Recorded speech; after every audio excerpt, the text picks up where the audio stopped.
अगले दिन देखा वो दोनों तो जिंदा हैं, लेकिन वो मौलवी साहब इंतकाल कर चुके हैं जिन्होंने दोनों का निकाह पढ़वाया था।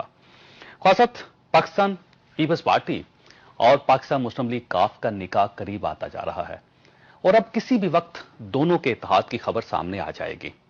पाकिस्तान पीपल्स पार्टी 3 वर्षों में अब तक 3-4 इत्तेहाद कर चुकी है और इसके ये तमाम इत्तेहाद नाकाम हो चुके हैं और पाकिस्तान मुस्लिम लीग काफ भी खुद को बचाने के लिए इतने ही इत्तेहादों की पेशकश कर चुकी है, मगर इसको भी कोई खास सियासी फायदा नहीं हुआ। चुनांचे आज ये दोनों जमातें एक दूसरे के साथ इत्तेहाद बना रही हैं। अब देखना यह है कि इन दोनों के इत्तेहाद के बाद कौन सी जमात सियासी लिहाज से जिंदा रहती है और कौन इंतकाल कर जाती है। ताहम यह भी हो सकता है कि ये दोनों तो बच जाएं, मगर इनका गारंटर फौत हो जाए। नाज़रीन, सियासी सूरत हाल में अचानक तेजी आ चुकी है। पिछले 2 दिन इमरान खान ने पेशावर में ड्रोन हमलों के खिलाफ धरना दिया। यह धरना कामयाब रहा। कल मियां शहबाज शरीफ ने कराची को अलग सूबा बनाने का मुतालबा किया और आज इन्होंने यह मुतालबा वापस ले लिया और मुल्क भर में लोड शेडिंग का सिलसिला भी जारी है। जबकि इन तमाम हालात में सेनेटर इसहाक डार का इस्तीफा भी अहमियत रखता है। इन्होंने चंद दिन कबल 18वीं तरमीम के अमल दरामद कमीशन की डिप्टी चेयरमैनशिप से इस्तीफा दे दिया था। इन्होंने एचईसी, सूबों को असासों की शिफ्टिंग और सूबों को मुंतकिल किए जाने वाले 25,000 वफाकी मुलाजमीन को अपने इस्तीफे का जवाब बनाया था। लेकिन मुबस्सरीन इसहाक डार के इस्तीफे को पाकिस्तान मुस्लिम लीग नून और पाकिस्तान पीपल्स पार्टी की लड़ाई का नुक्ता आगाज करार दे रहे हैं।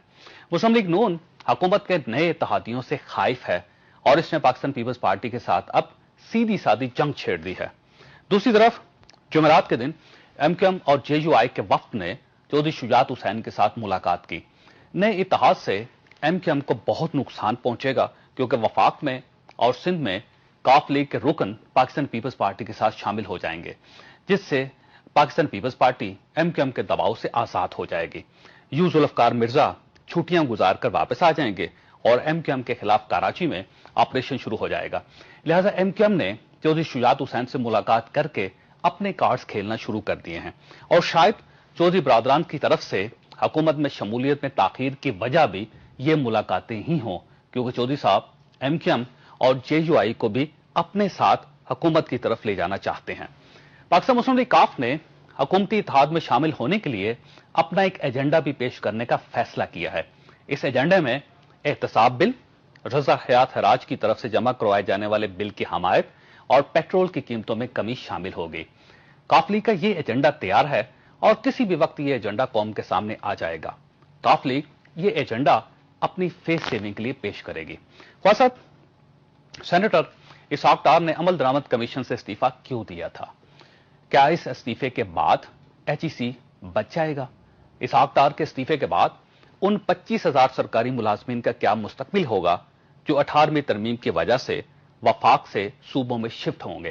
काफ लीग की इत्तेहाद में शमूलियत से एचईसी पर क्या असर पड़ेगा और इस इत्तेहाद के बाद रजा हयात हराज के उस बिल का क्या बनेगा जिसके पास होने के बाद पाकिस्तान पीपल्स पार्टी और पाकिस्तान मुस्लिम लीग काफ दोनों की क़यादत इस बिल की जद में आ जाएगी।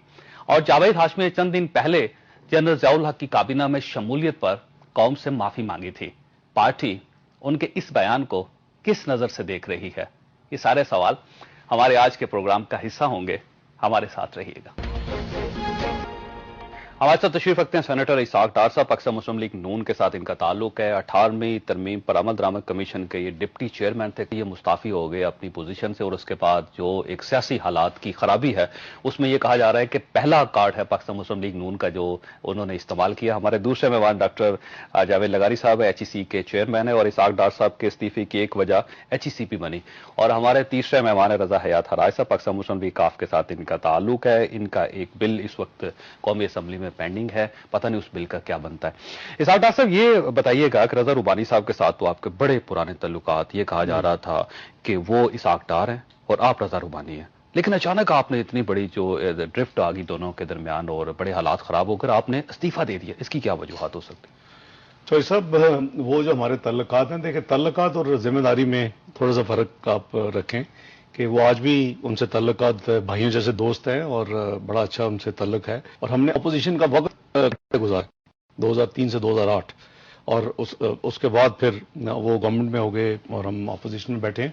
تو اس کو دیکھیں جہاں ایسا ادارہ ہے بیسیکلی 18ویں 19ویں ترمیم تھی جس میں تمام پولیٹیکل پارٹی شامل تھیں.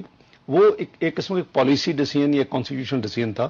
اب اس پہ جو عمل درآمد ہے امپلیمنٹیشن ہمیشہ ذمہ داری ہوتی ہے سٹنگ گورنمنٹ کی. اور یہ بھی ایک فیکٹ ہے جو کہ سب کو معلوم ہے کہ گورنمنٹ کی شدید خواہش تھی کہ پی ایم ایل این مجھے نامینیٹ کرے اور اس وقت پرائم منسٹر صاحب کے کہنے پہ میاں نواز شریف صاحب نے اس کی اجازت دی اور میں نے جوائن کیا. باقی ہسٹری ہے. یہ آپ کے 5 صفحے کو جو میں نے خط لکھا ہے وہ اس لیے بھی لکھنا شاید ضروری آپ سمجھیں کہ ہو گیا. ہماری جو جتنی میٹنگز ہیں 18ویں 19ویں ترمیم یا امپلیمنٹیشن کمیشن کی in camera no audio recording no member is supposed to share proceedings with the press only chairman gives at the end of the meeting کے جو بھی ایک بریف اسٹیٹمنٹ دینی ہوتی. لیکن چونکہ وہ اتنی اسپیکولیشن شروع ہو گئی اور کچھ ایشوز کے اوپر اے سی کا ایشو ہے یا جو میں کہوں گا 3 ایشوز آپ نے لکھے اپنے خط میں. آپ نے کہا کہ ایک جو ہے وہ ایسٹ کی منتقلی کی ایچ سی کا اور تیسرا جوائنٹ سیشن امپلائیز کو منتقل کرنا تھا.